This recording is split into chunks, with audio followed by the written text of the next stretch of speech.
Hey, we are live. Welcome to another podcast for Inside Enduro. Today we are brought to you by Inside Enduro Media.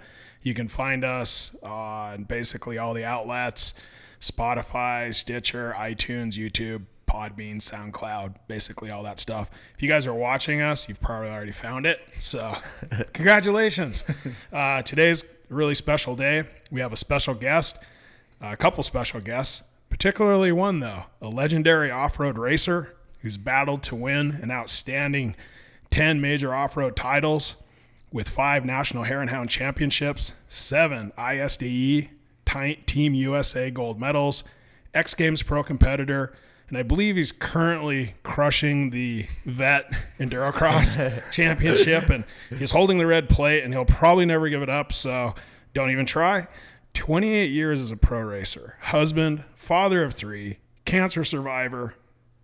All I can say is made famous in The Big Lebowski. We may just call him the dude. And then we've been very lucky to have an additional guest as well. Destry's son, Cooper Abbott, also racer, RPM KTM racing team. Guys, I'm so glad you're here. Thanks for coming. James, it's an honor to be here. We've been watching the shows, so we're excited to see what we can do. Super. And then Cooper as well, man. Yeah, so happy to be here, and should be a fun time. Cool. Yeah, usually when we see each other, we have helmets on. Yeah, and we're sweating, and we can barely even talk because we just went up a canyon or whatever it is that no one's ever been on a motorcycle or anybody hiking. It's cool to go ride some of the stuff that you do, James, and we're enjoying that more and more now too. Yeah, I tell you, the Arizona desert has given me a new appreciation. I had been down here a couple times in the past, and you ride just some of the, if you don't know really anyone, you ride some of the areas that are known. Right. And then you get in with the right crew and you start riding some insane stuff. I think that's almost anywhere. I go to places and, we're going up to the Northwest this summer for 5-6 weeks and to get out of this summer heat and do some camps. We're going to do Idaho Extreme Race, the first Idaho Enduro Cross round. And we go up there and we ride some fun stuff. And then later the locals go, oh, dude, we got to take you riding. We got hidden stuff. Same thing like here in Arizona. We have so much good stuff that really there's the trail and then there's a little sneaky trail that we take that we don't really, make lines so we can kind of sneak off. And then once we get out there, boom. Yeah, this is good. No advertisement. No advertisement. Yeah, we keep that pretty secret. And honestly, a lot of it is pretty darn extreme. James, you're a phenomenal rider that it's like, all right, we could take you on this. It's fun. And Thank you. Honestly, it's kind of fun. It's like a comedy show when you bring new people and you're watching them struggle because we've all done it before too. And that's kind of what extreme riding has become. It's a great time with friends and it's kind of cool riding stuff that not many people have ridden and not many people want to ride. Honestly, you got to be wired a little different. And I think that's a lot of us nowadays. Yeah, I think so. It's going back to the Lewis and Clark effort, right? Yeah. I mean, here we are, and we're kind of in a subdued society. And where's the adventure? Yeah. We're not, not many people are going into space. Right. That looks a ways out. Yeah. You're looking at, all right, who wants to go on a Carnival cruise? Yeah. Not so much. So what's the adventure, right? What's the exploring? And that's totally it when you're going on the unknown trail with the unknown terrain, and then you're in the kind of the man against nature. It's a beautiful thing. Yeah. And it's like you were saying, it's cool going places that not many people have gone or, hey, where's that canyon go? Let's go try it. You keep going farther and farther. And, Taylor and Max, 2 guys that before I got sick a few years ago, we used to do that all the time. And holy crap, they'd be literally 100 feet in front of me, but that's 2 minutes, 3 minutes to get to that point. It's like, I see them, but it's taken forever to get there. And it's just cool going back there and you go, no motorcycle rider's ever been back here. There's no way. That's kind of a cool feeling too. No doubt.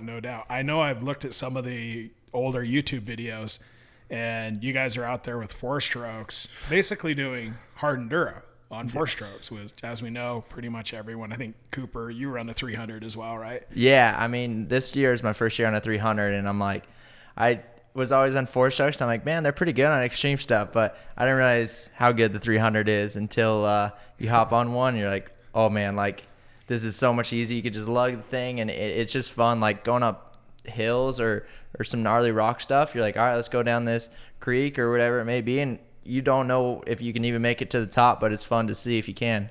Yeah, it's like a switchblade, really. Yeah. You know, compared to a 4-stroke, it's light. I like them because I can just pick them up Yeah. and move them around if I need to. And they are, I mean, dry weight, they're not a huge difference, but holy smokes, it is night and day. Yeah. You know, today I was doing class and I was riding Cooper's 300, just putting around, and from guys from Seattle, and it was a blast, but it wasn't really technical. But soon as you put yourself in technical situations with that bike, oh my gosh, I'm like, this is so much easier than my 350 that I ride a lot of that stuff in. So it's fun to ride for sure. Yeah, just a different animal, and there's no doubt it really becomes evident in races like Romaniacs, where off-road day 1 this year was around 10 riding hours, racing hours, with 1 20-minute mandatory service. Oh, Can you imagine rustling a 4-stroke for 10 hours of extreme terrain? It was. You rode a 4-stroke there? No. Oh, no, I thought that's what there's you're saying. none. Yeah. I was gonna There's say, none. I'm like, Yeah, I would worry about If the there was overheating any, they part. probably didn't finish. Yeah. Not happening. And Yeah. when you're looking at, I think it was 120 miles of Hardin Durham the first day. That's long too, because It was when you brutal. ride extreme stuff, you go a couple miles, it takes you 30 minutes. You're like, everybody's like, how far did you go today? You're like, oh, we went 8 miles. They're like, 8 miles? You're like, yeah, it took us like 3 hours though. Yeah.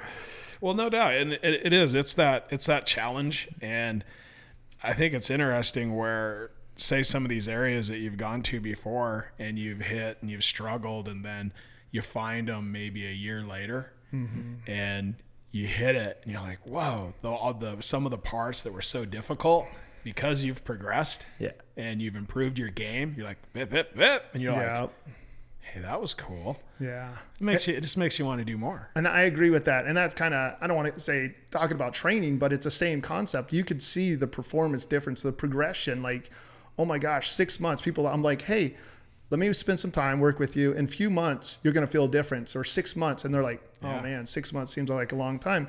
But James, like you said, a year later, you go ride these trails. You're like, oh my gosh, before I was afraid to go up that. And a lot of it with extreme or Enduro Cross is when you stare at something. If I see guys come up to something and they're staring at it, I'm like, dude, you better go, because the longer you're staring at this, the harder it's going to get. There's an expiry date on that. Yes, exactly. And that's where we talk about the mental side of riding, racing, whatever it is gigantic. Like, I'm a big believer on the mental side, you know, being a professional for as long as I have. You know, I'm ancient to some people, but, you know, being... Not to me, man. You're not much different than me. You're like 2 years on me. But seriously, when you come up to something, if you think negatively, you sit there and tell yourself, oh man, I ain't going to make that. I don't think... You're not going to make it. So I would rather come up to something and think about what to do versus what not to do. And the same thing with racing. If I'm on the starting line, I'm thinking about what I got to do, and versus who's next to me. Oh, there's this guy. There's Cody Webb. There's, you know, really, you got to think positive. I want that whole shot. I want to win. I want to do, and it's not always going to happen. And even when you make mistakes racing, you know, you got to let it go. If I made a mistake, I'll learn from it. But at the same time, I'm positive. What do I got to do? You know, it's about that mental side is gigantic. I really like that thought process, because in my own experience at first, like you've explained, you'd see something gnarly and your first thought is no way, or maybe, but something bad's going to happen. Yeah. And you just kind of got your balls up to do it, and you hit it, and maybe you're successful and maybe you're not. But the difference with doing the training and learning these techniques is that now I have a lot different viewpoint.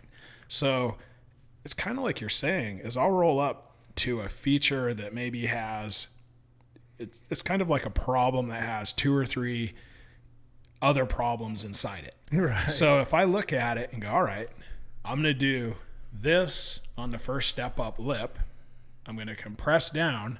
I'm going to do this in the second part, and this should set me up for the third part. When you look at it and you break it down technically like that, then you're not like looking at a monster.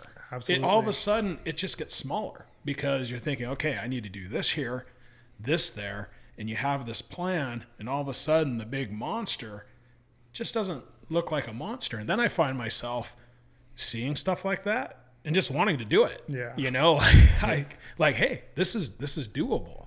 And I was never that guy. I was a guy, and still, it depends who you're with. Yeah. Like, it does. You're with Taylor, you do it first. Right. Yeah, exactly. Yeah. And I'm a visual person. If this was NASA, you're a test pilot, Right. and you should do this because you're qualified. I'm Right. not.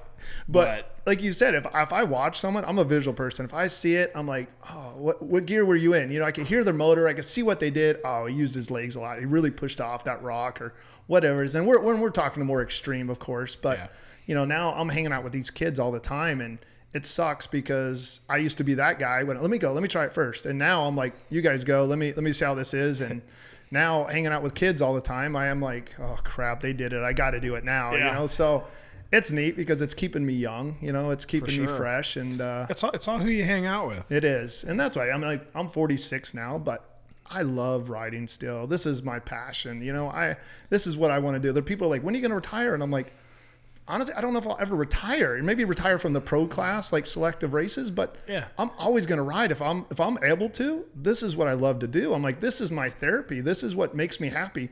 James, like, you know, Cooper, when we go out riding, man, I don't think about anything else. And I'm sure anybody watching this is the same way. It's like, I don't have a therapist. My therapist is my KTM. So, you know, that's who I go spend my time with. And I love it. You know, stopping on top of a hill and sitting there with friends and just like having y'all smiling and joking. I'm like, I don't know how many sports that are like this, because this is pretty amazing. Yeah, it's definitely very unique. And I like it for a lot of the same reasons. And for the people out there, I don't know if there's any end.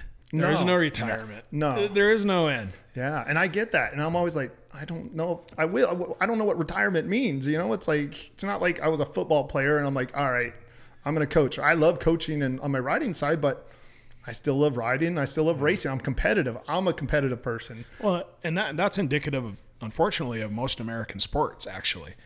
And you look at that and you take the football example, like you said.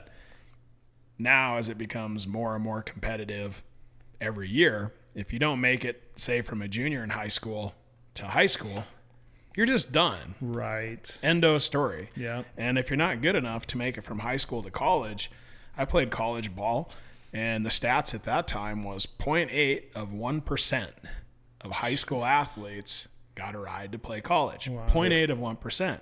And then of those guys that went and played college, 0.6 of 1% made it to the pro. Jeez. So here you've invested an entire life, and maybe at junior high it isn't your whole life, but it's just over. Right. And then you get done with high school, and it's like, sorry, bro. Yeah. You're done. Right. But I still want to play. Yeah. You're done. Right. Yeah, flag football in the park with your buddies. And then, in college, people finish up at, say they're, 21, and you're done. Right.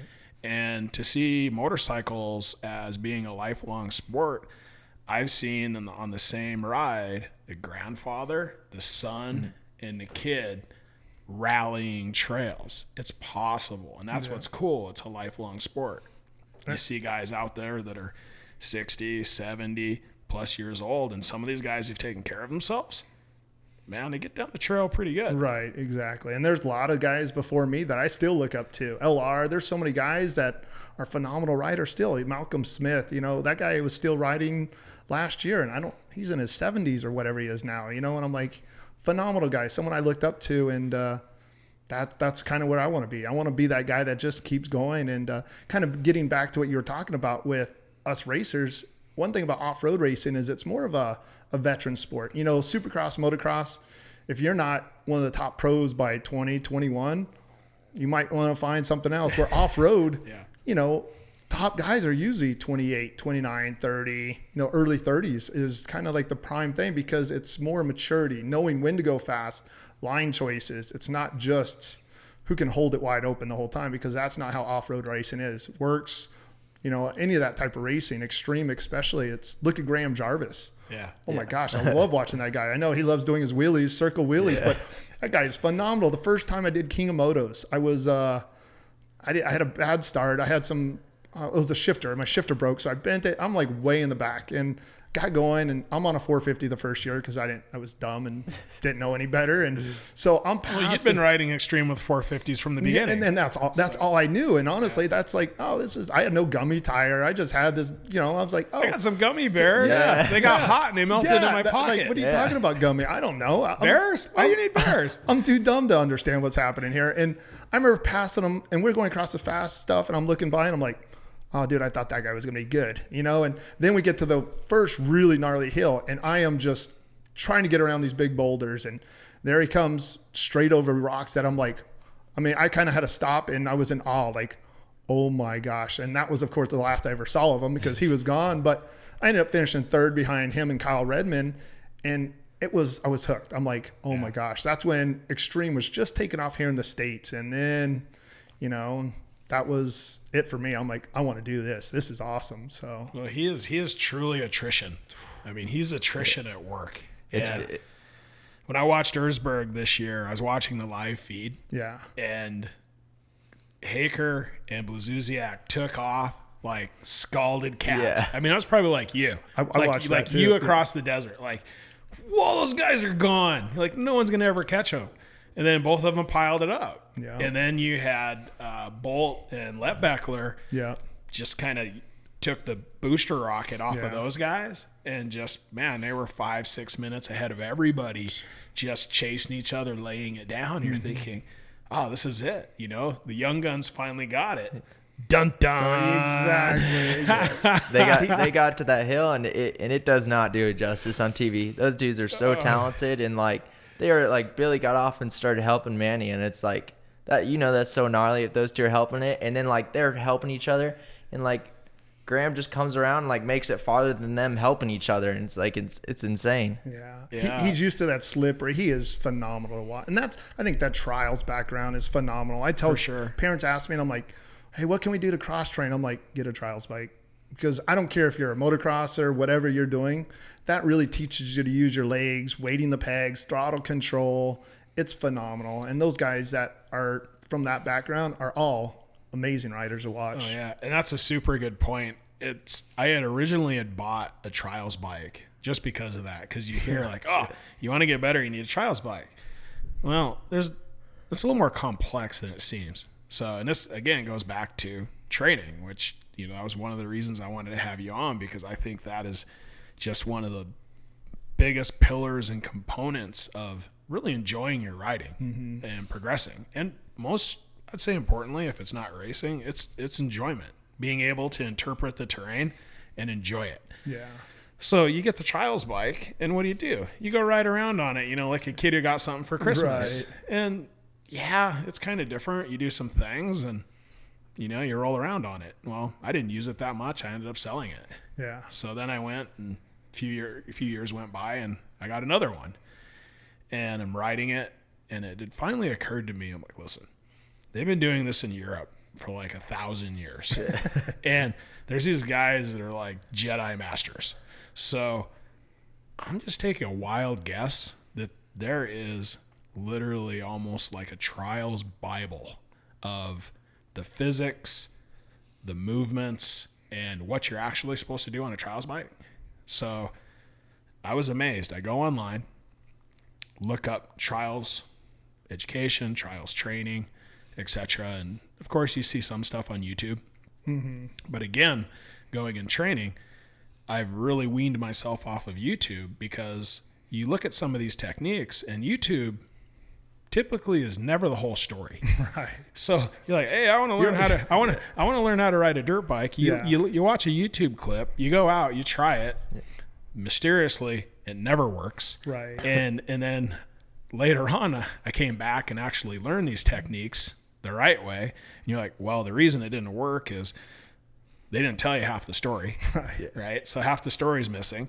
And then on top of it, when you're practicing, and I had this old trials teacher tell me this, he goes, it's not practice if someone's not watching. Yeah, that's good. Because you can go out there and I'm doing just like they're doing on YouTube, and someone else who has any idea what they're doing watches you and goes, actually, you're not. They tell you that first step, and then once you get past that first step, you're like, oh wait, don't really know what to do from here. Yeah. They didn't tell you all those other steps. Or you feel like you're doing it right, and then someone videos and you're like, that looked nothing like Tony Bow. I thought it looked really cool, but then I'm sorry, Yeah. dude. It wasn't you. So you go online, and literally there was only one organization that came. You have a country of 300 million people, one organization, one place, and it turned out to be a 60-plus-year-old guy, Charlie Roberts, in Sequatchie, Tennessee. Is that right? At the Trials Training Center. Yeah. And flew out there, rented a bike. They had a few bikes. That's where they have TKO, by the way. And we hadn't even left the shed where he was doing basically flight school. And in that first 10 minutes, I was, man, this is worth it already, because I knew what I was in for. And even though it was quite basic, it was setting the foundation for how to properly ride a trials bike. And that was the start. The progression starts with that base education. And it'd be funny to get your input on this, because I started in this very late. I've only been racing a few years. And some of the guys that ride a lot where I come from, you just need seat time. I'm like, yeah, I don't think so. Right. And they just thought I was an ass. Yeah. And I'm like, no, I'll give you. You need seat time. But if you don't have the base and you don't know specifically what you need to be doing correctly, then you'll put in some seat time and you'll become more effective, but you're never going to get the full potential. You're just reinforcing bad habits. So if you can make sure that your base, the very simple things, are on point, and then you add your seat time to it, then you got something.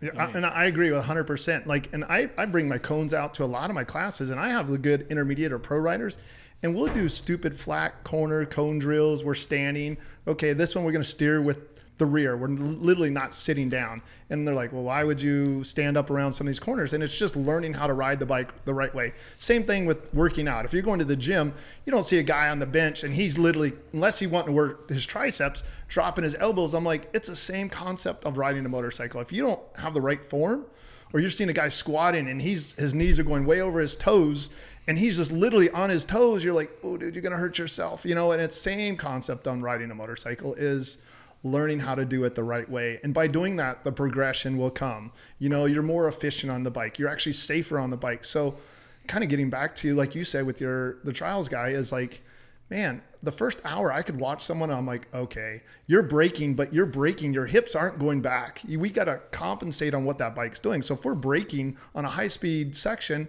coming into a corner, I want you over that rear fender. We're compensating the bike. We're getting on the toes. There's so much that goes into it. And that's the aspect I love now. I love teaching people. I love seeing riders, not necessarily my riders or whatever, but progress, and that's going to help our sport out. And people doing it the right way. It's cool to see people, and they're doing things that they never thought they were going to be able to do. I have a couple locals that I've been working with quite a bit, and I'm like, now their buddies are like, what did you get your suspension done? What did you get? Because now they're suddenly beating them. And I'm like, and they're all like, no, dude, I actually am being trained now the right way. And I'm like, yeah, it's a hard sell, to be honest with you, because people are always looking for, what's the best foot peg? What should I get here? Oh, I need a stabilizer. I need this. It was the internet, and I bought all these parts, and now I'm awesome. Right, exactly. And I'm like, me, same thing with Cooper. I'm like, I would rather send him, when he was younger, to someone I trusted and I believed in, and that's going to help his progress. And to me, safety is the number one thing. Him being my son, I'm nervous every time he gets on the starting line, but I'm confident that he knows how to ride the right way. It's racing, anything can happen, but at the same time, I feel confident, and it's like, I know what he's capable of, and that's important. That's interesting, this safe thing. And I've gotten the comment as you do this from friends, family, are you a lunatic? Are you crazy? 100%. The more extreme things you do, are you out of your mind? And there's no doubt with the progression of this, believe me, at my age, I definitely have some self-preservation. I'm not, as I'd like to say, robbing 7-Elevens with a Born to Lose tattoo on my chest. This would be a short trip, right? Yeah. And you're correct. The safety, I feel very comfortable with a lot of things. And as it progresses, the features get more gnarly, but I feel capable. And when you're in that mindset and you are doing the correct things and wheel placement and a lot of this stuff you learn from trials as well, man, it's safer than it's ever been. And you're right. There's always the outlier. You know, Cooper gets on the line, doesn't see a rock. Right. I mean, man, it just happens. Exactly. And you just kind of hope it doesn't happen. Yeah, absolutely. Yeah. Yeah. Yeah, you never know. I mean, it can happen at any time, but as long as you kind of know what to do, and if it is to go wrong, hopefully all those things you've learned can help you correct it and save those chances of it going bad. And that's a good point, Cooper, because a lot of it before I would have just kind of joked and said, yeah, you know, stop, drop, and roll. Yeah. But if you think about it a little further, if your elbows are up, if you're in a strong riding position, the bike's alignment, what you're doing with the power when and after you hit it, you have a chance of pulling it out. Maybe. No, honestly, But, I believe, right? I believe in that. The looser you are on the bike, you know, I used the analogy of like a horse, you know, a jockey on the horse, how loose they are on the motorcycle is the same concept. When we ride, we're hinging, we're really loose on the bike. Everybody talks about squeezing, and I'm like, I squeeze when I come into corners, but if you're riding across rocks or your stuff, as long as your hips, your chest, your head's going the direction you want to go, majority of the time, now not always, but majority of the time, the bike's going to go there and it's staying steady on the throttle. And, you know, when you're on and off the gas, there's so much weight balance that's going to the forks, back to the shock. And people are always, but, and I'm like, no, stay steady on the throttle and you'll actually be better. Same thing with corners. I mean, I could talk about this stuff for days because this is what I love, but it's neat when I see riders understand it or then implement it into their riding and they're like, oh my gosh, I feel so much better. And it's just like you just said, getting back to learning it, doing it the right way is huge. Yeah, the basics, the five controls, and I've been working on it a ton with the guys like Max and Taylor and Joe and you know, all these great guys that have so much experience, and it's funny because you're really working on smooth throttle on and smooth throttle off, but every now and then there's a intermediary position and you catch yourself go rah, rah, rah. Oh, yeah. like a kid, you know, like Oh, the yeah. first time, like you put a 6-year-old on a bike that's not even running and they want to do this, they just Yep. want to give it that. Yep. And I'm thinking to myself, why did I just do that? Right. I just revved it like 3 times in Yeah. a straight line. Why did I do that? That's me when I get on my two-stroke. I'm like, yeah, this is awesome to hear this noise. Yeah. I'm like, oh, wait, that was not the right thing to do. I don't know what it is, if it's like a little kid thing, and I still have it in me because I catch myself doing it and I'm like, why did you just do that? I think we all do that. You're yeah. like, you're free for a second, like, oh, I'm out of the turn Right. and now I'm going, I'm going to give it yeah. I'm going to look back at my roost, you know, it's like, this is cool. I'm going to do the Nacho Libre. Yeah, exactly. Well, Cooper and Taylor were doing some sprints this morning and I'm watching them and I'm like, Taylor pisses me off because he makes it look so much easier than what it is. You know, the guy is just phenomenal. To me, he is one of the best all-around riders in the world, and he rides the bike the right way. Like, he's so efficient. He's 145 pounds or whatever, and I'm like, but he rides the bike the right way, and he doesn't sound like he's going fast. When you go to the tracks, the motocross tracks, you hear rev limiters, and I'm like, guys, you know, that's not the way you need to be riding the bike. There's no power at that point. Now you're hitting it. If you get in that predicament where you need more power to get yourself out of the trouble, you're already on the rev limiter. Like, you need to be more of in the torque, the meat of the power. And it's cool to watch guys, any professional athlete, golfing. I love golfing. Of course, you know, you watch golfing and they make it look so easy. And I go swing a golf club and I feel like it should be easy, but the ball never goes where I want. And I'm like, it's the same thing with motorcycle riding. You know, if any good athlete makes things look way easier, Cody Webb, you know, it's just phenomenal to watch professional athletes at that level.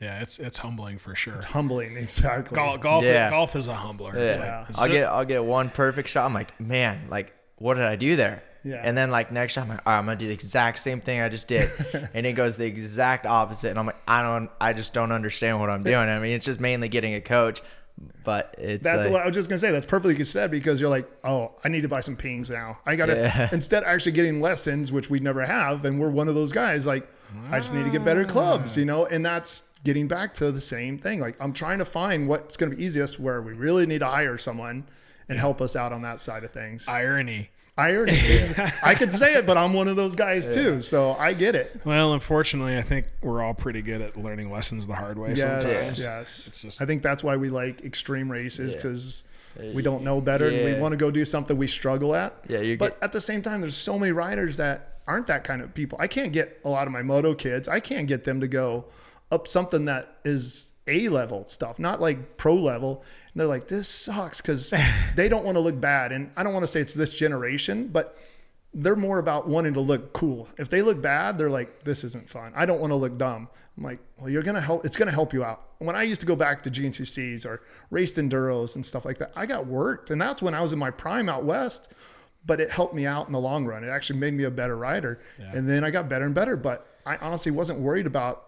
I raced outdoor nationals and I qualified for quite a few, but I think 24th overall is the best I ever did in the 450 class, which it was 250 then.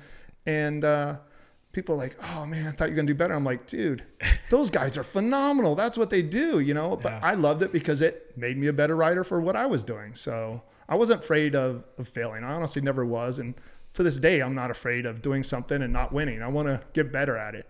Yeah, it's definitely for the gregarious. There's no doubt. And I'm fighting that same thing. I would shy away from a national hare and hound. Yeah. The idea of just punching it across open desert with not knowing what's there in a dust cloud scares the crap out of me. And I got to agree on that one. That's what people are like, you got to go do a hare and hound again. I'm like, nope, I don't miss fifth gear across those valleys. That's where my consequences. Well, risk the then reward. They added a gear. Yeah, exactly. So to make it worse, they have risk 6. The reward. I'm like, I like slower stuff now. When I crash, it's usually second gear, third gear. You know, I'm like, it's it manageable. Still hurts. I don't really roll anymore. I just kind of like plant myself into the ground. I don't have finesse. You know, I just kind of a little thicker and a little older. So. Yeah, when you get up and you have to takes you a couple minutes to find where your bike ended up. Yeah. You know, it's like I thought you were saying get up in the morning. I can barely put on my shoes. I gotta freaking put my foot up on something to tie my shoe anymore. I thought it was great you talking about the rev limiter, because I'm not even so sure that my 4-stroke has one.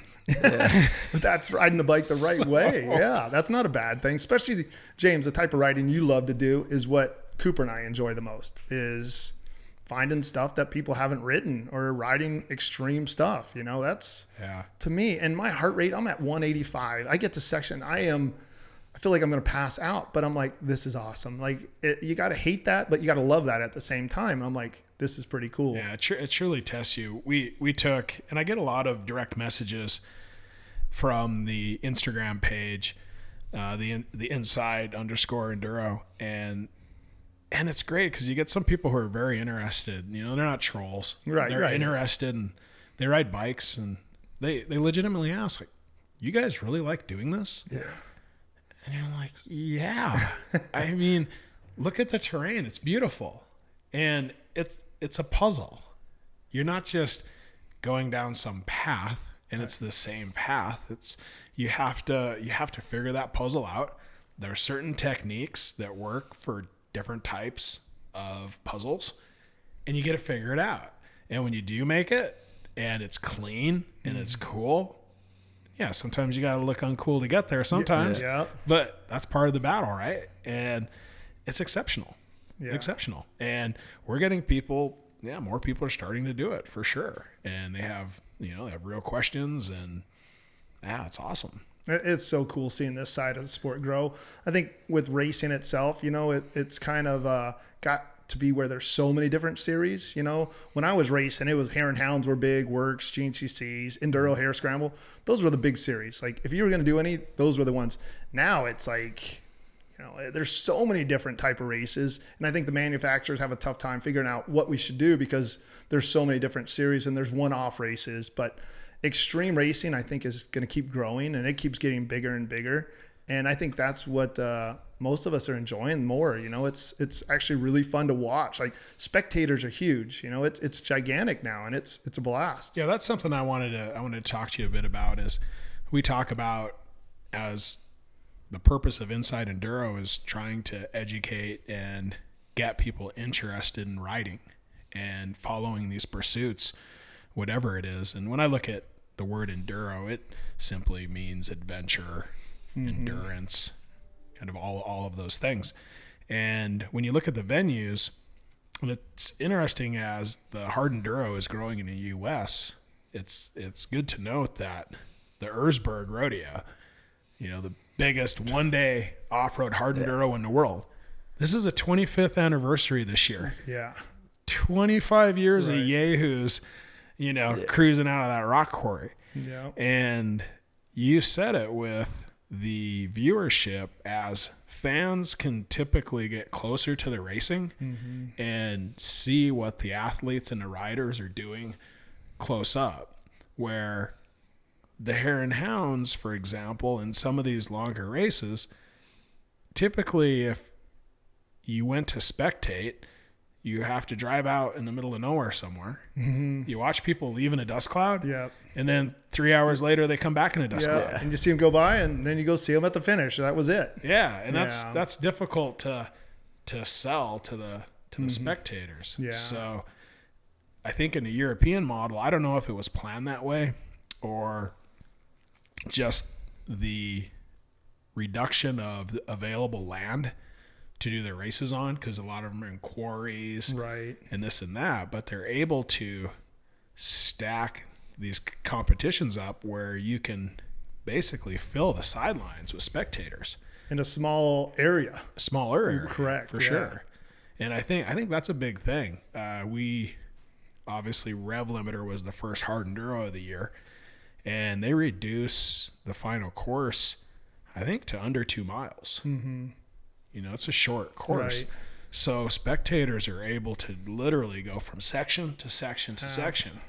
And when people are screaming while you're working, it is awesome. Oh, dude. Because, there's a psychological, it has an effect. I forget the name, but it's a proven effect that if you're doing something competing and you have crowd interaction, there's a spike. Yeah. Absolutely. That's fun. Yeah, definitely. Like you said, like the Rev Limiter, it was only 2 miles or whatever, but it was taking them like 27 minutes or something to do a lap. So it's nice. Or longer. Yeah, or longer. I think it was over 30 minutes. Depends who you're if you're Cody, it's like 27. But it's cool because like the crowd, they can literally almost walk with you because it just takes you so long. You'll be sitting there, and it's cool to see the crowd so into it. And I think that's what, for some reason, we really like to struggle on that stuff, and they like to watch us struggle. So I think that's what makes Erzberg and all that extreme stuff so big now. No doubt. Yeah, it's a win-win for everyone involved, for sure. Yeah, definitely. And it's great exposure. As like you were saying, I'm like, man, I went to the World Trials event in Kingman. What was that? 3-4 years ago we went up there? 2 or 3, yeah. 2 years, 3 years. Oh, no, it was 2 years because we were on the Yamahas then. And oh my gosh, that was when Tony Bow, and I've never seen it. I'm like, we're going up there because I want to watch it, especially the fact that it was in Arizona. And I was blown away. I was like, there is absolutely no way possible somebody's going to get up this rock. And when they were doing it, I was a little girl. I was just screaming. I'm like, what? That was unbelievable. And, Max Taylor, we had a huge, there's quite a few guys there. Yeah. And it was, all of us Enduro Cross guys are just, this is mind boggling on what they're doing on these motorcycles. And it's like, all right, I want to do that stuff more. I want to get it more into the extreme things. And I think that's what's helping us. And those trials guys is what's bringing our sport to another level. Now, all of us guys, all of us people that didn't ride trials, I didn't grow up riding a trials bike. We all have trials bikes now because we know that, oh my gosh, this is a great cross training tool. Legit is legit. Exactly. And they're just phenomenal to watch. I honestly, I don't, the guys like Tony Bow and even Pat Smage. Yes. Oh, you watch those guys. It's kind of like, how do you work up to that? Yeah. You're on the ends of logs that are 10 feet in the air, jumping from standing log to standing log. Or when they do it in an arena and it's on concrete and it's 10, 12 feet down to the floor. I guess they started it on foot tall ones or 2 foot tall, but it just seems like the margin for error is massive. It is amazing. Like the indoor trials events, those ones we watch, we record them and stuff when they're on TV. And I think it's the same concept with Enduro Cross racing. When it started out, I was at the very first round in Vegas. And I think that was 12 years ago, whatever it may be now. And it was so, looking back, how stupid easy that was, but we struggled because none of us practiced. None of us ever been on a track with all these obstacles, logs. Now that would be the easiest darn track. But what happened is we all started practicing it. Everybody started getting their own tracks. Everybody's putting emphasis. And then, so Enduro Cross is like, crap, we got to keep making obstacles harder and harder and harder. Then it was to the point where now we're jumping stuff. Now these guys are jumping stuff that I'm like, any of the guys qualifying for mains would have won the first few rounds when the Enduro Cross started because they're just that good now. Yeah. So it's neat to see them evolving and seeing that sport growing like it is also. That is cool. I heard a story of when they had in the early days of Romaniacs, when Paul Bolton showed up. Mm-hmm. So you had Cyril Dupree and these rally guys, Dakar guys, and they were killing it. But when they had the prologue, those guys would literally dog paddle through the whole prologue. And then Paul Bolton showed up, and he's like, bat, bat, bat, bat, bat. And holy shit, what is this all about? Yeah. And boy, it started from there. Exactly. Just, the climb, and you go back to where you're from, and start moving stuff around. Yeah. The game is on. But that's where it comes down to the mental. Like before, you were like, oh, that's not possible. Then you start seeing people do it. You're like, all right, I can do this now. It's like, it's amazing when you see somebody do something. You're like, all right, unless it's someone super good. You're like, okay, I'm not going to try anything Tony Bo's doing on a trials bike. But it's cool to see the evolution and how everything keeps evolving. And that's why these young riders are just amazing, what they're accomplishing at such a young age. But kind of a little bit getting back to the sports, everybody's doing camps or, you got to do club volleyball. My daughter did club volleyball. Nowadays, it's almost that way where if you're going to be a racer, you got to be a racer. You got to do that at a young age. I played sports all through high school. I played soccer. I did track, cross country. And then after high school, I'm like, I'm going to start. I think racing is what I really want to put. I love doing it. And I did a lot at the cross train. But nowadays, it's tough. If you're going to be a professional at anything, you almost have to put all your eggs in one basket and go for that. Yeah, I'm like you. I'm old enough to remember how it worked out. Right. And you look at NCAA football, and I was talking to a guy that at the time, this was in the mid 90s, and he was 60. Mm-hmm. So he had played a long time ago. And he's like, he goes, I was a defensive end for Delaware. And I look at him, I'm like, dude, you're like 160. Yeah. And how much did you weigh when you played? He's like, oh, I was 185. I was like, you can't running backs are bigger than that. They would just plow you over nowadays. I mean, I played fullback at 250 running back. Yeah. I was just amazed because there was a time when talent would get you so far and talent would take you fairly far in a career, and then now it's talent's not enough.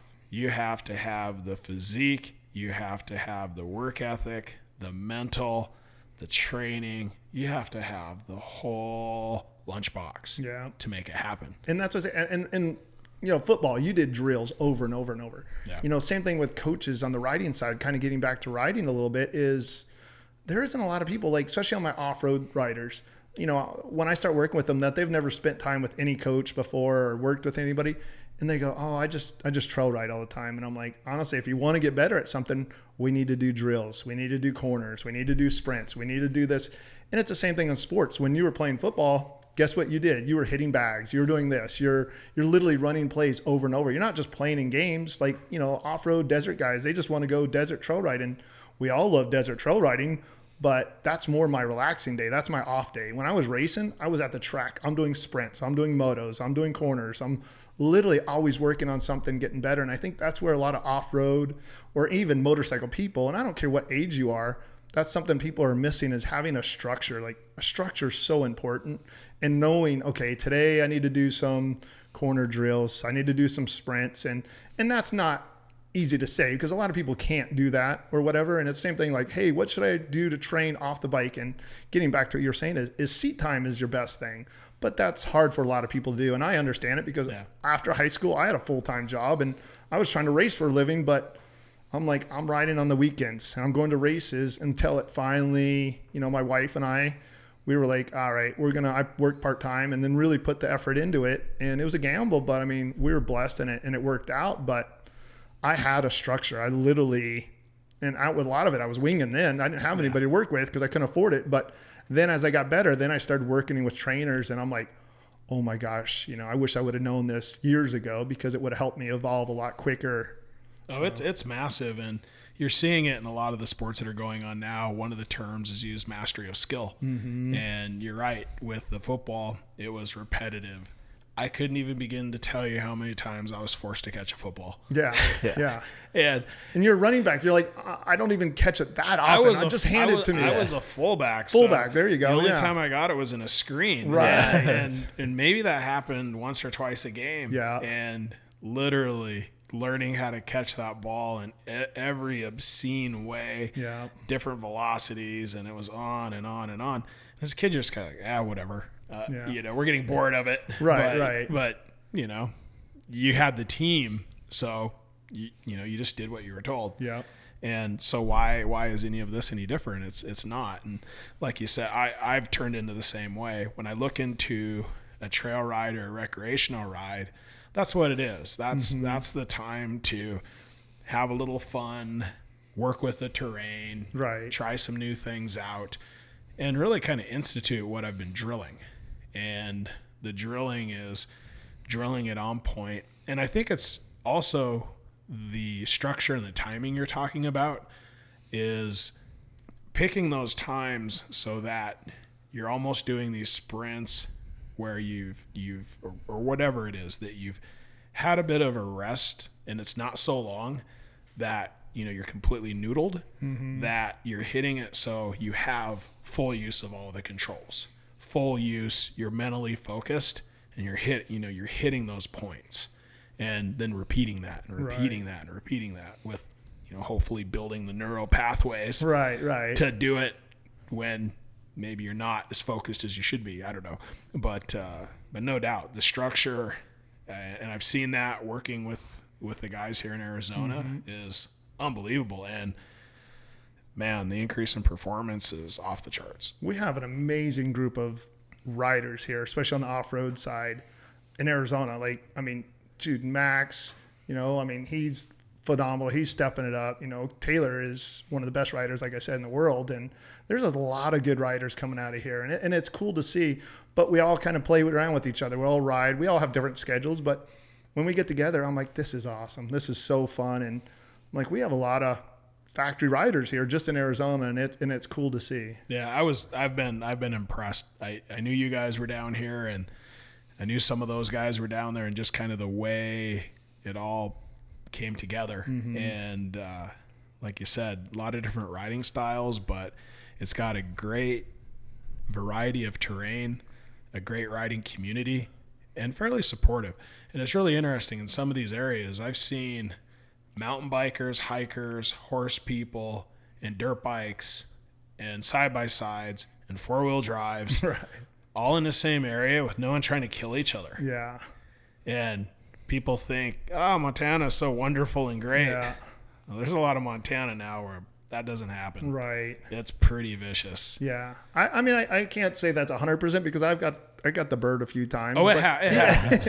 But, and it's like literally I am like, oh, there's a horse, I'm going to pull over. And then they get mad at you and I'm like, we're on a motorcycle trail. This is an OHV area. We're loud out here. But for like you said, though, 99% of the time, everybody's really good. And we all appreciate the other one and respect them to where we're not going to do something dumb. It's not what we're about. And I think that's where a lot of people are motorcycle people, they're all tatted up or this. And I'm like, dude, motorcycle racing, motorcycle people are honestly really family oriented and enjoy the sport. They're just enjoying. Cooper and I want to get adventure bikes. I'm like, I want to go down that road. I want to travel more. I want to go check out the world, check out the country. And I'm like, that's what it's about, honestly. Yeah, that's cool. That's cool stuff.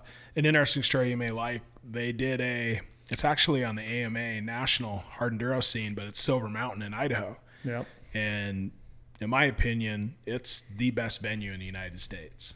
It's badass. Is that at the ski resort? That's the one. Yeah, we're doing that one. We're doing that one. Awesome. It's what, in like a month or something? Yeah, it's couple months. No. Mid-June. That's when we head up to the Northwest. Yeah, we're heading up to that. Mid-June. And with that, the guy, Greg Ragsdale, he was able to convinced this ski resort, and you're lucky in Idaho, call it Rideaho for a reason, because they're pretty moto happy. Yeah. And convinces this ski resort to let him use the resort. Well, they didn't know who he was. Right. And they literally thought the Vikings were coming. Is that right? They thought, I mean, are we going to have fires? Yeah. Are we going to have fights? Right. You know, are they going to have cage fighting? Right. And the first event, 380 riders showed up. Wow. And they booked out the hotel. And it's all this central, it's a very, almost a European setting. Mm-hmm. And the gondola comes out of the center, and you have this massive parking lot, and they let people camp in a parking lot. And people had been there for no more than 24 hours. Mm-hmm. And he told me they contacted him. They're like, can we schedule for next year? That's awesome. Because all these people showed up.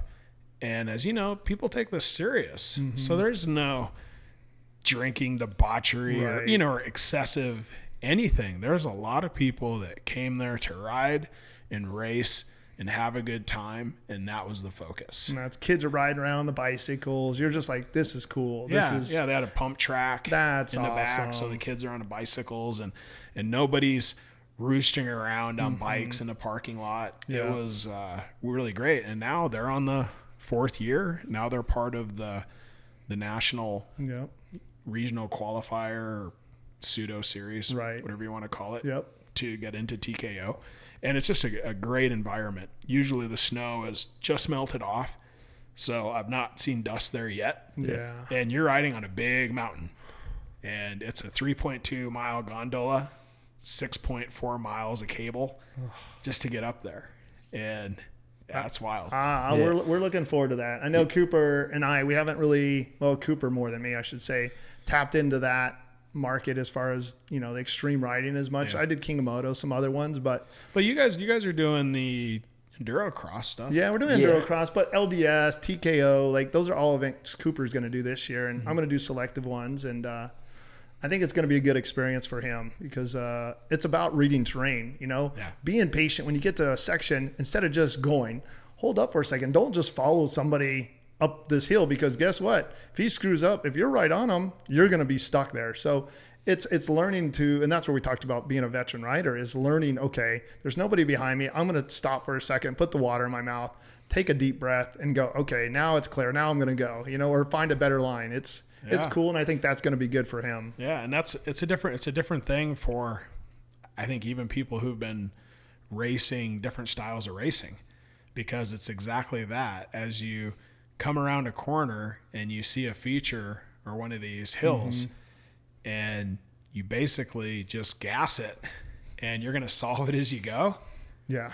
Good luck, bro. Exactly. Yeah, and it's crazy with off-road. There's so many different types. You have the hare and hounds, which are super fast. You have the extreme races, which are super technical. And then you have works just kind of a little bit in between. And where you go to moto, there's just supercross, and then there's motocross. So that's really it. And I think that's what makes off-road so cool, is like you have the guys that are really good at what they do with the fast stuff, and then you have like Cody Webb, who's really good at extreme stuff. And it's cool to kind of put your hands in every little bit of everything and go have fun racing all of it.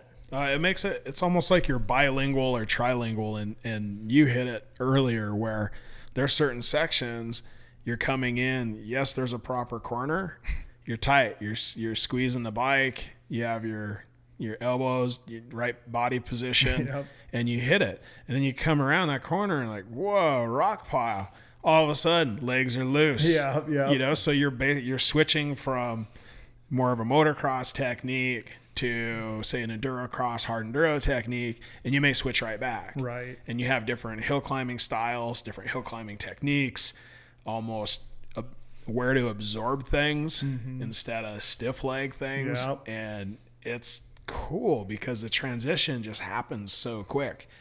And yeah, it's interesting. I know the last section, the pro main event at the Rev Limiter, there was literally cornering or transfer speed didn't matter. Is that right? Yeah. I mean, literally didn't matter. I mean, looked slippery back there. You could walk too. it. You could walk it because that has nothing to do with your time. Right. The time is lost by failing the climb. Yeah. And I tell people, use that as instead of an obstacle, use that as a breathing obstacle. When you come into those sections, I'll be like, I'm trying to get that oxygen back, throw a little water in your mouth. And then you're not going to lose much time there if you do that, but you're going to save that time getting into gnarly obstacles versus you're trying to make up time. And then you get back to something gnarly, you're tired. You had no time to relax. Yeah, and you're smoked. You get to the top of it and you're even more smoked. Oh my gosh. Yeah. It's amazing how much you hold your breath. We do that all the time. And that's Enduro Cross. Like you get through something and you're trying to manhandle it and you realize you're like, oh, duh.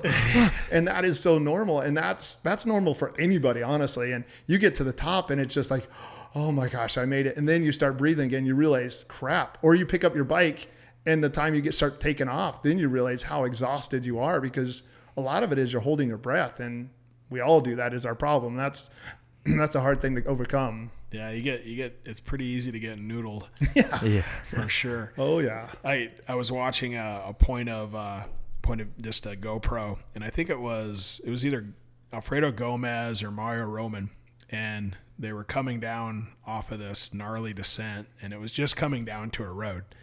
And he looks over and Paul Bolton's taking a leak. Yeah. So he stopped on the side. He's taking a leak and either Alfredo or Mario goes, "Hey, nice one." As he goes by and he drops. How cool is that? Yeah. Though? And he drops down on the gravel road and you can see that he's sitting down and you look at his hands and you'd think any type of racing you guys have ever done in your life, you hit the gravel road. What is it? It's pin. Pin it. Yeah. Right. It's a straight gravel road. Pin it. He's sitting down. His clutch hand is off the bars, and he's literally like he's going to get the milk. Yes.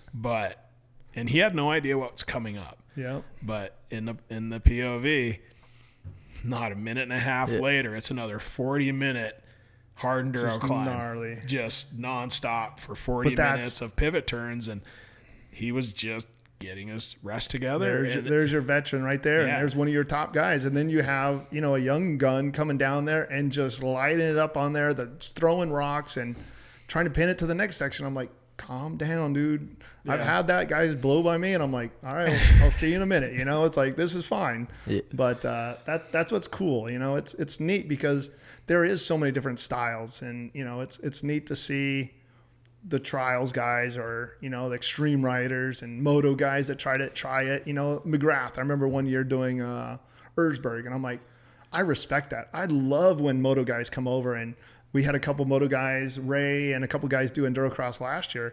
And they were like, that was way harder than it looks, and it's the same thing. You watch Supercross on TV, you're like, oh dude, that track doesn't look bad. But then when you go down there and you realize the whoops are 3 feet tall, the triples, and it's the same way in Enduro Cross. People see us blitzing across the rocks or whatever. I'm like, yeah, but you don't realize there's big old holes and we're literally on our toes, hips are over our rear fender, and we're just driving across. Carrying the front end. Carrying that front end. And then when you see the amateur class go out there, you're like, okay, now I see the difference, For sure. So when you guys do your training, now, when I was investigating and I'm always searching for different types of training, I think when I was really in the thick of looking for things, you had a gym going on and I think you were just getting started. It wasn't where it was now. Now I see the structure's there. There's a lot of 3-day courses. The frequency that you're doing the courses is significant. It's definitely a full-time program. So how do you kind of break it up and what do you try to do? I see that a lot of the courses are 3-day courses, and I think that's pretty cool because other than that, I know you kind of say that a lot of people are doing classes, but not all over the place. Right. A lot of these things are just one-off. Maybe somebody gets Graham Jarvis or somebody over, and it's interesting with some of the one-off classes I've noticed is that they may be a great rider, but they're not exactly great at conveying the information. Right. So they're so good at it. They've been doing it their whole life. Well, just kind of do this. Right. And you said that perfectly, honestly. And I've worked with a couple of professional riders and they're like, I don't know what to tell them. And that's not a bad thing. And it's taken me a long time to get where I'm confident on telling people what to do. Kind of getting back to, the gym. We had the gym for a few years and, that's when we had Taylor Robert there, Max, Gary Sutherland. We had a great group of guys that we had elite guys during 4 days a week. We would do yoga on Monday, Tuesday, Wednesday, Thursday. We do plyometric. We do different things, some agility. And, we didn't hit weights super hard, but I love that. Honestly, I enjoyed that. But then I got diagnosed with leukemia, cancer. Then 3 months later, my wife got diagnosed with breast cancer. And with a year later, we were like, the stress was killing us, not being able to be there. And we ended up closing that. And then I put all the emphasis back into just riding schools because I felt like that's where I could give back the most. I became a certified trainer, a sports trainer, and went to school for that for 9 months. And okay, now I know how to train off the bike the right way. And I learned what I did over the years from the trainers I worked with. And I tried to implement that, but I just felt like still the riding part is where I could give back the most. And it took a while, and it is what it is now. I love, I'm honestly usually booked out 5-6 weeks, and I love it though. I mean, I feel like now I'm confident on what I'm teaching, and, and I do private lessons, and I work from pro riders to first-time riders, mini riders. Cooper helps me out with a lot of the classes, and I'll have him demonstrate a section, and then a lot of my private classes, all video, and okay, we talked about, watching yourself and you're like, oh, I felt like I had my butt over that fender, or I felt like my toes were on the pegs. And when you show somebody video, you get a totally different reaction, don't you? All of a sudden they're like, no. Like, yeah, exactly. And then, but it's neat. Like today I had a couple of guys and then they watch each other and they're like, oh, he should have been up a little farther. And I'm like, this is cool, but I really do enjoy what I do now. And, I feel like I'm helping the sport and, trying to help these younger riders or even older riders progress a lot quicker. And we talked about it earlier is doing it the most efficient way, the safest way. And honestly, it's like anything. If you do it the right way, it's going to be a lot easier. So it's just learning how to do that and be able to understand what they need to do and be able to talk to them about doing that. And even off the bike, the mental side, I've been racing my whole life. So, we all have had bad days. And with a lot of my good riders, my pro riders, is we deal more on talking on the phone a lot because, hey, I'm struggling this week. I'm like, let's back it down. Let's do this. Let's change this up.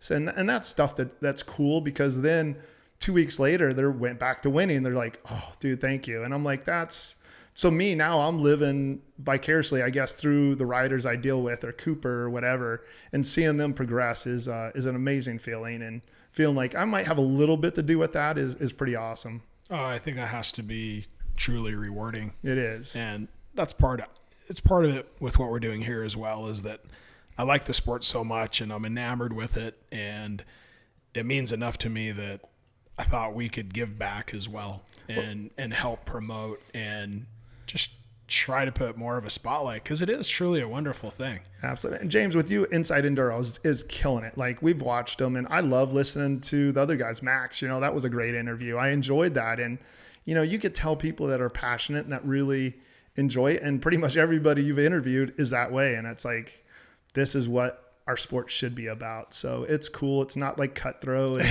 it's a great off-road. I've been the motocross side, and I don't want to say more cutthroat, but nobody talks to each other. I'm on the starting line. I'm like, hey, good luck. And they're like looking at me like, what are you doing talking to me? And I'm like, off-road, we're like you said, everybody stops, and you could be a competitor and they give each other crap, or like, hey dude, what are you doing? Like, pick up your bike, and then they take off. And it's like, this is cool.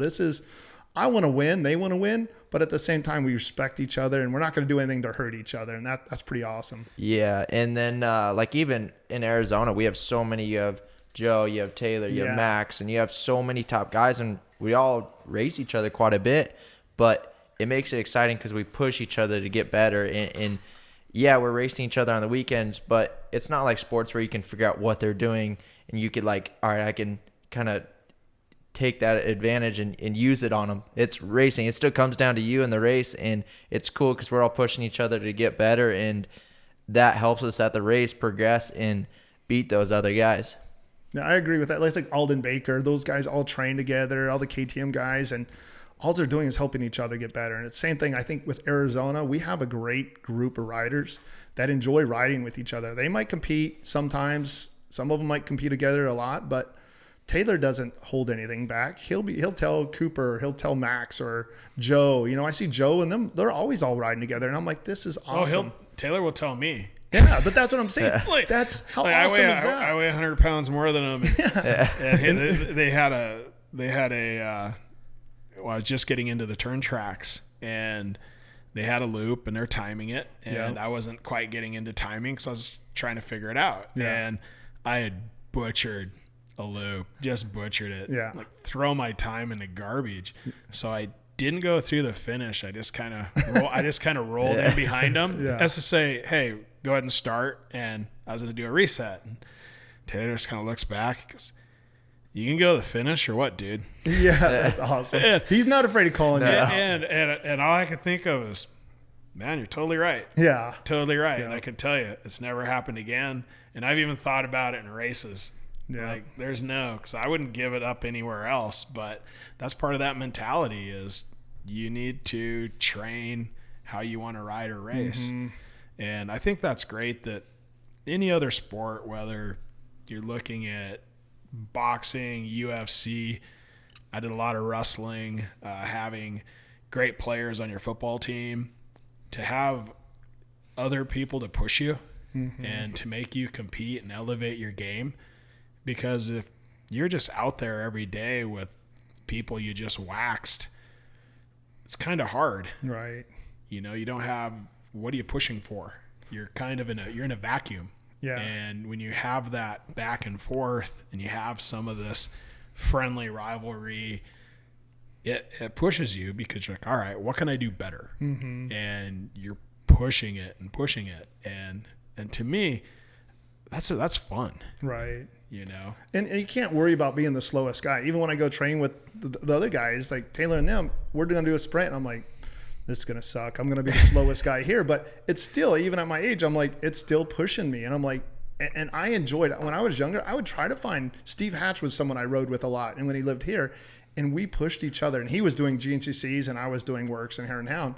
And we literally trained 4 or 5 days with each other. Ricky Dietrich moved here and we trained a couple of years together. Then he moved to California. But I always wanted to surround myself with guys that were just as fast or even better or around my speed. And I'm like, I don't care if you beat me today. You know, it's going to come down to the race. And then it's the wheel. Then it's the mental side. And I want it. I want it worse than you do. And, you know, if I give it everything I had and I finish the race, I'm like, all right, I got second to Caselli. But you know what? He was a better rider than I was today. I'm not going to be sore. I'm like, all right, what do I got to do? I always got to take something away from every race I did is, all right, what do I need to make better? Even when I won, I'd be like, everybody's, oh, that was awesome. You won. And I'm thinking, I was happy, but at the same time, I wasn't satisfied, I guess. You know, I always felt like, all right, winning championships was awesome, but I knew the next year was going to be tougher. So guess what? I got to step up my game. I always felt like I never was there. And I don't think that's a bad thing. I just feel like it's how you're going to keep getting better. Yeah, I think it's a separation of,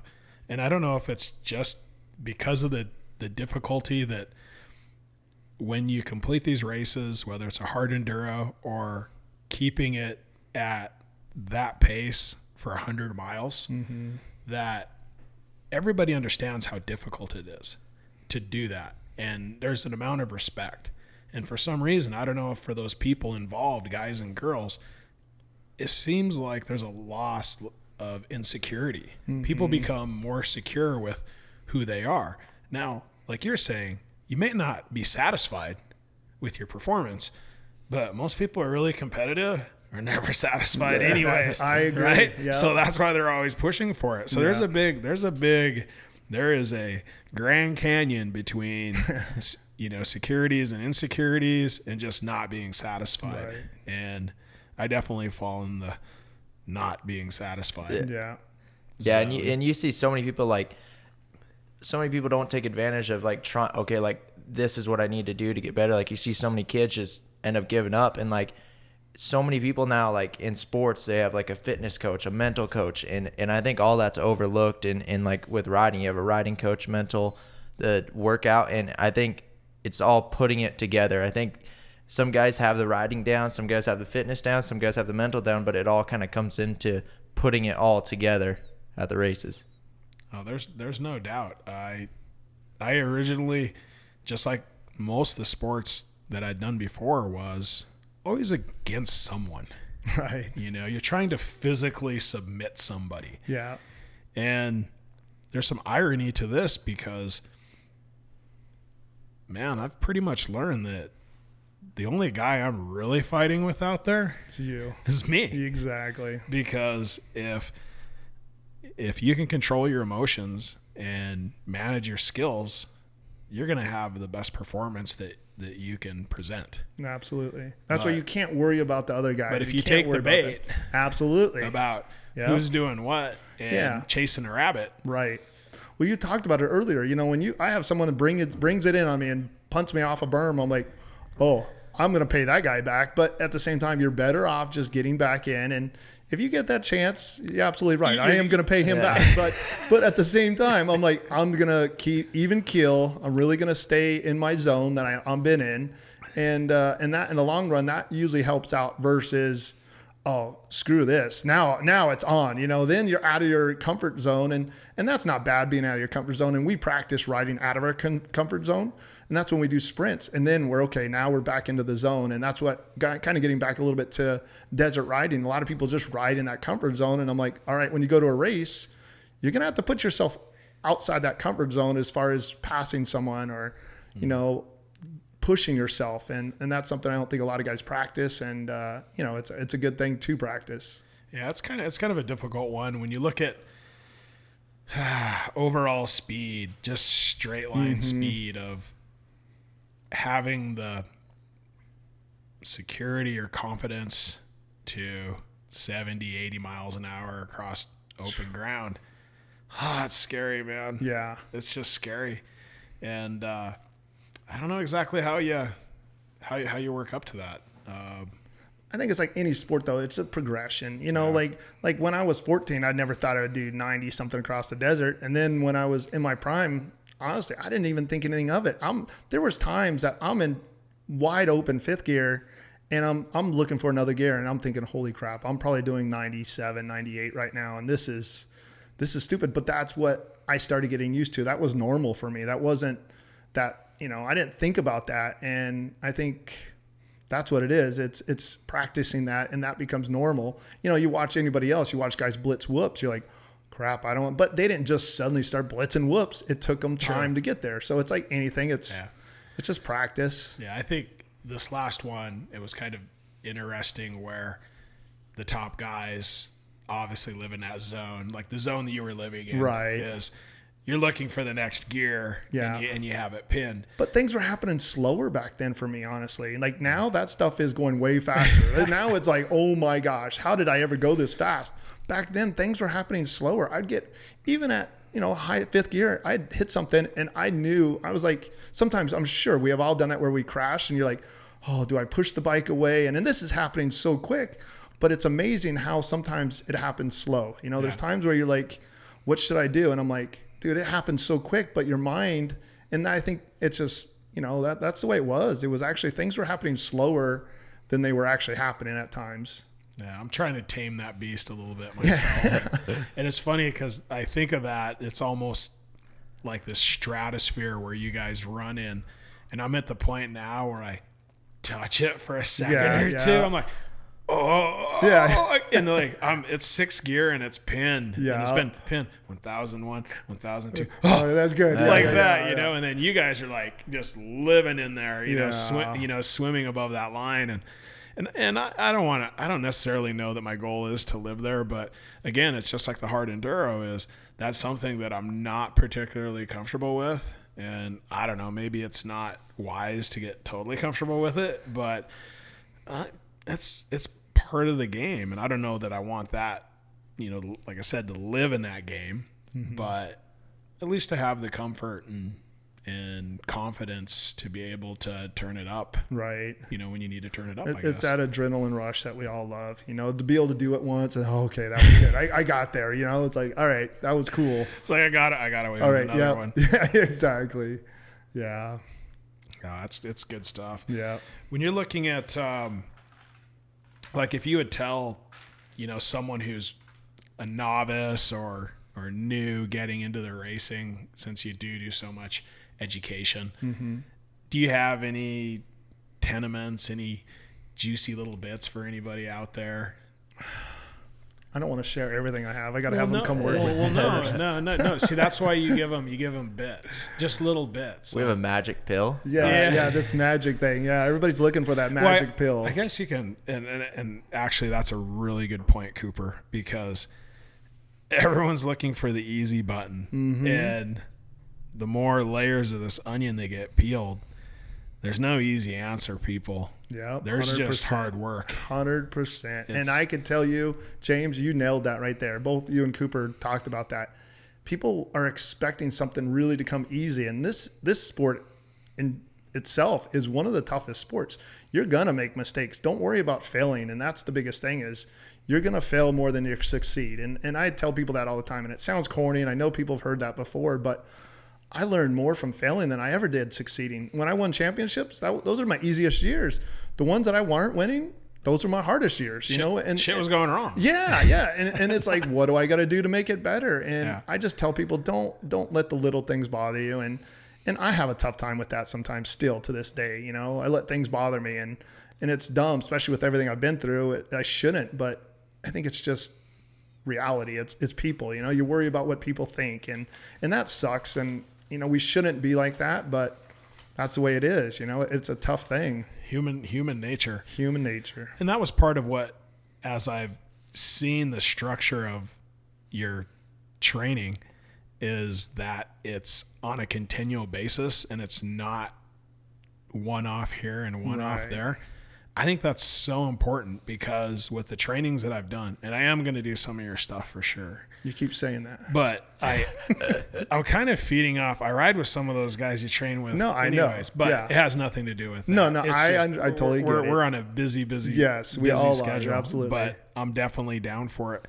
But I like to me, it's so important that you have that continuity, because when you do the trials, you do these other things, what I find, say you come and do one of your classes. I mean, you can tell me if I'm right or wrong, but you have guys, girls come to a class and they learn all these new things.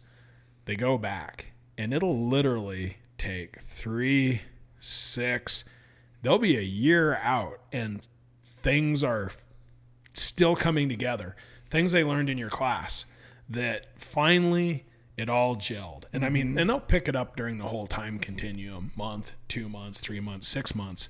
But I saw myself picking up 12 months later, finally, like there was one thing and it comes together.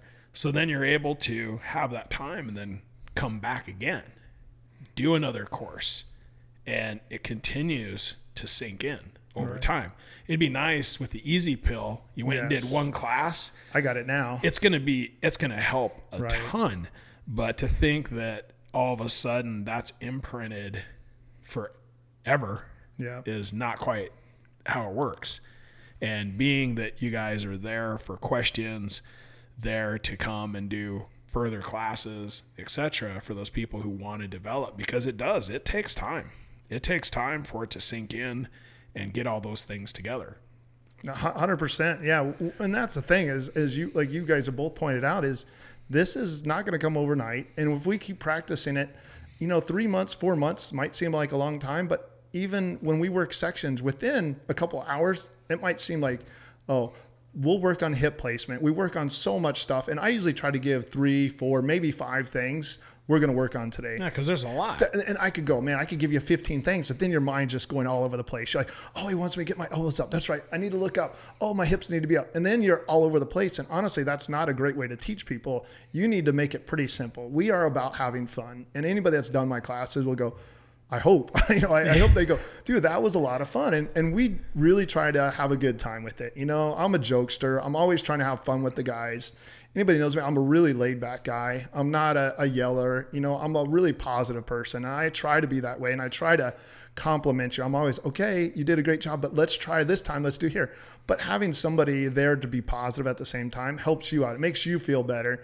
And when you do something, I guarantee you, I'll be high-fiving you. My hands are up in the air. I'm pumped for you. I really am excited for somebody to do something, and they know it too. And that's back to practicing it over and over. And then when they work on that, I have Tom Perella as a local guy here. I work with, and I know James, I know you've ridden with a couple I know times. Tom. I like Tom. Tom's a good dude. And I work with him every 2 weeks, almost every 2 weeks for years now. And he was a mid-class C rider. Now he's overall on B AMRA races. And I'm like, people are like, what did you do? And it's just like, hey, it took a year, but I am a completely different rider now. And now he's working on different things. Now we used to always have him sit up higher because he was sitting up not far enough on the tank and front end's pushing. All right, now we need to drag that front brake a little bit in the corners. We need to do this.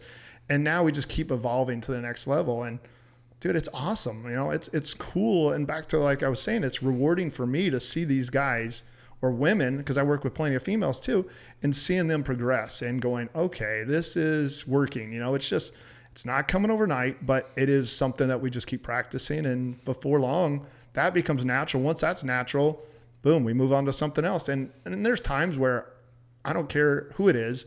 When we get tired, we all go back to our bad habits and stuff. But knowing as soon as you start making those mistakes, what you're doing wrong to be able to correct that, that's what's really important. Yeah, I think that's neat having that. I always kind of look at it as home base. Home base. And once you figure out what home base is, you're kind of continually pulling the tentacles back in to get back to home base. Right. You know, pulling That's in, good. elbows in, you know, whatever has to come back. Right. Because you're basically, you know, fighting the squiggling out every direction continuously.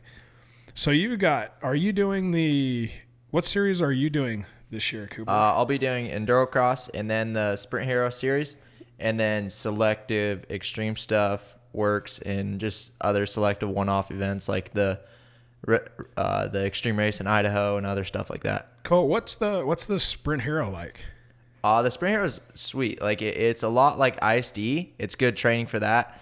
Like you see Taylor does them, and it's definitely getting pushed a lot more.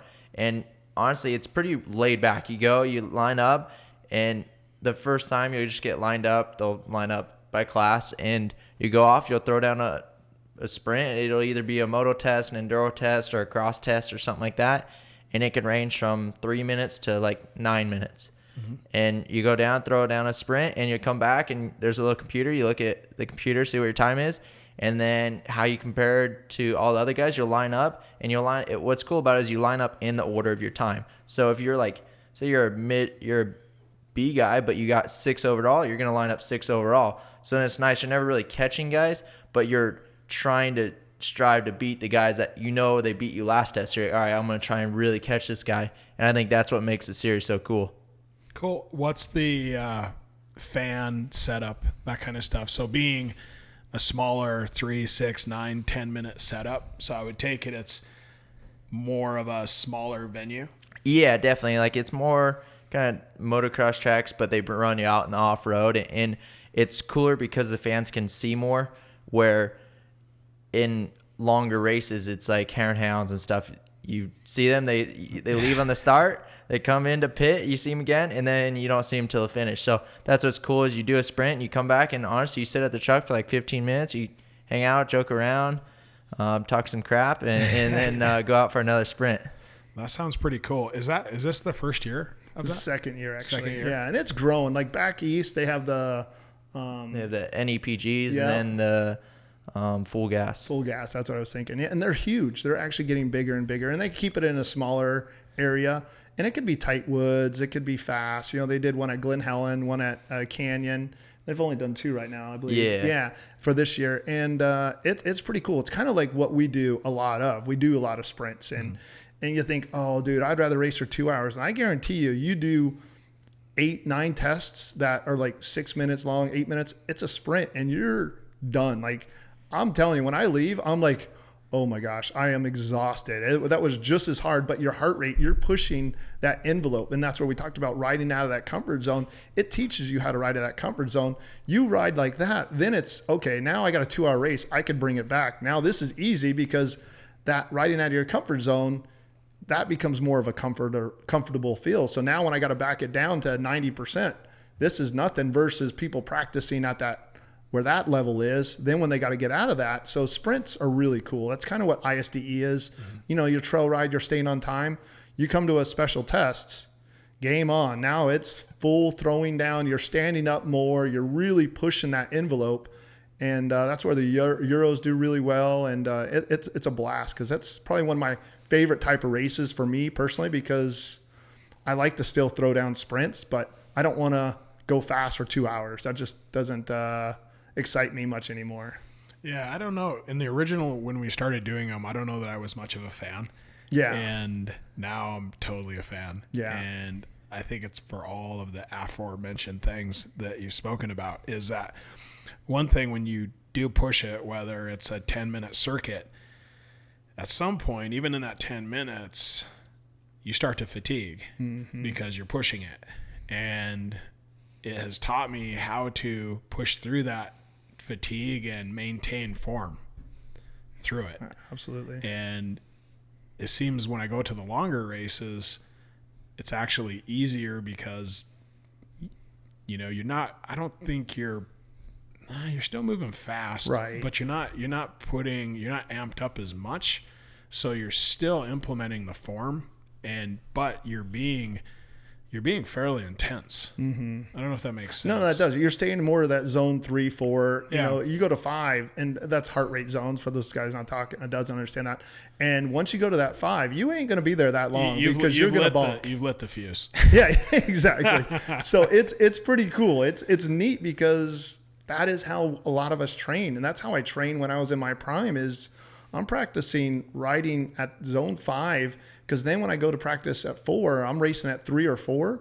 You know, you're talking about Joe. You know, it's like he was riding a nice threshold when he won. Not a threshold, but he was riding a nice zone when he won that race in Texas, the Hare and Hound. And I was pumped for him. When I saw that, I was like, oh, that's cool. And I know how hard he works. So I was super pumped for him to see him get that first national win. And, you know, especially for Beta, those guys. So, you know. Yeah, they've got a great crew. They do. And I love seeing people work hard and then it show up. You know, I'm like, he deserves it. He definitely deserved that. So, you know, when you see guys work hard and then get the results they've been wanting, it's cool to see, because I was one of those guys. I wasn't a kid coming up. They're like, oh, this is going to be the next kid. I honestly was never that guy. I was kind of that guy that they would always talk about somebody else. What that did for me is it made me hungry. I'm like, oh, screw that. I want to beat that guy. I want to beat that guy.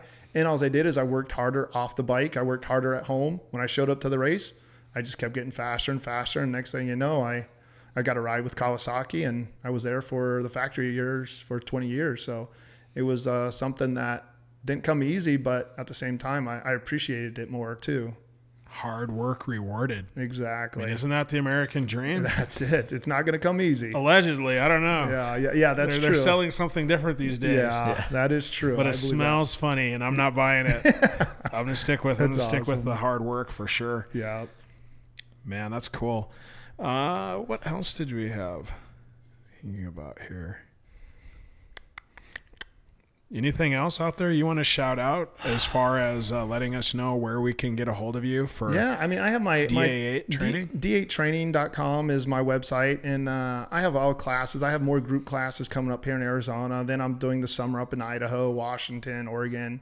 So when you're up there for the summer, are you're doing classes as well up there? Yeah, I'm going to do some classes up there. I think we're going to do the National Hare Scramble in Washington. Mm-hmm. Just we want to get out of the summer here. My wife's a teacher, so you know, our summer here is so freaking hot that it's not fun. The guys down here have told me that you get used to it. You get used to it. You used to get up to it to an extent. Yeah, you get used to getting up at 4:30, riding by 5:15, and done by 9. You get used to that, but I haven't bought into it. No, and it's amazing your fitness, how much harder it is when it's 105 out, because I don't care how hydrate you used to. I have an ice vest, and I'll put that on, and there's a lot of little tricks, but it's still hard. It's not fun. I'd rather be somewhere where it's nice, cool weather, and the dirt's a lot better than hot, dry, slippery desert during our summer. We've had an awesome winter, so it's been great. It has been great, and we'll probably pay for it this summer now.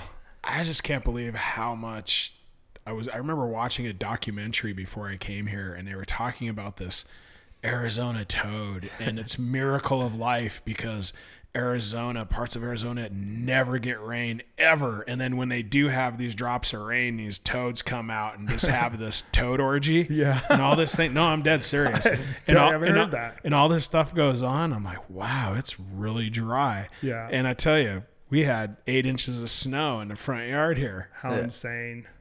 That was what, like a month ago or something, Yeah, month and a half ago. It wasn't even that long ago. Yeah. There's been a lot of rain, and not Yeah. like monsoon rain. Basically, just soak that dirt And it is some of the best dirt you can ride. I mean, when it's wet, it's amazingly horrible and slippery when it's dry. But Yeah. then when you throw moisture in that thing, it is like glue. Like I feel like I am a pro. You know, I feel like I'm on my top of my game again because I'm just dragging bar. And I'm like, this is amazing. So it's a cool thing here. And people, I guess Arizona, we go up Flagstaff. We're riding in the pines, and you know, it's awesome here. I absolutely love it. That's why I'm a native here. And I've traveled all over, but Arizona's home to me. And So you grew up here? I did, yeah. My parents, you know, they moved here when they were young, and yeah, so I've known this place my whole life. Yeah, well, I think we're definitely going to make it a semi-permanent thing. Yeah, just not during the summer, not semi. Yeah, it's If I had the money, I'd leave during the summer too. So it's good. It's hard when you come from Montana and you have the And it's beautiful up there. big mountains. Absolutely. And I'm not wearing an ice vest, Yes. Yes. so Yeah. I wear a meat coat. I'm trying to get rid of it, but Shit, whatever, dude. You're fit. I know, but it holds in heat. Yeah. Muscle holds in Yeah. heat, so you know you do the best you can. Well, cool. Well, man, I'm so glad you guys. I know we'd had some scheduling conflicts. You're busy. We're busy trying to make things happen, and I'm so happy that you're able to come in and we could make it happen. I'm really appreciative of what you've done and what you're doing, and then the training that you and Cooper are doing. I think it is imperative, and people, if you're out there and you can swing it, take these guys up on it. It really is amazing, and it's exponential. The better you get, the more fun it is to ride. 100%. And it's just period. That's it. And there's no like limit. Like it's not like, okay, I made it to the top. Like, guess what? There's somebody else still doing something else. So it's a thing that's just it's endless. It's a great sport. Yeah, it's continual, and I think it's great to get more people into the sport. It's so fun. The people are fun to hang out with. And in today's day and times, it's a great thing to take your mind off all the other things that are going on, because when you're dodging rocks at full speed, there isn't a lot else you want to be thinking about. You have to think about racing or riding at that level for sure. Yeah, you want to be focusing on what's coming up and what's happening. Absolutely. All right, people. Well, we've done another one. Again, you can find us on Instagram at inside_enduro. Also on our website at insideenduro.com. We're on basically all the platforms. You guys can find these guys at DA8 Training. It's good stuff. Check it out, people. Thanks, guys. Thank you, James. Thank you. Appreciate it. Right on.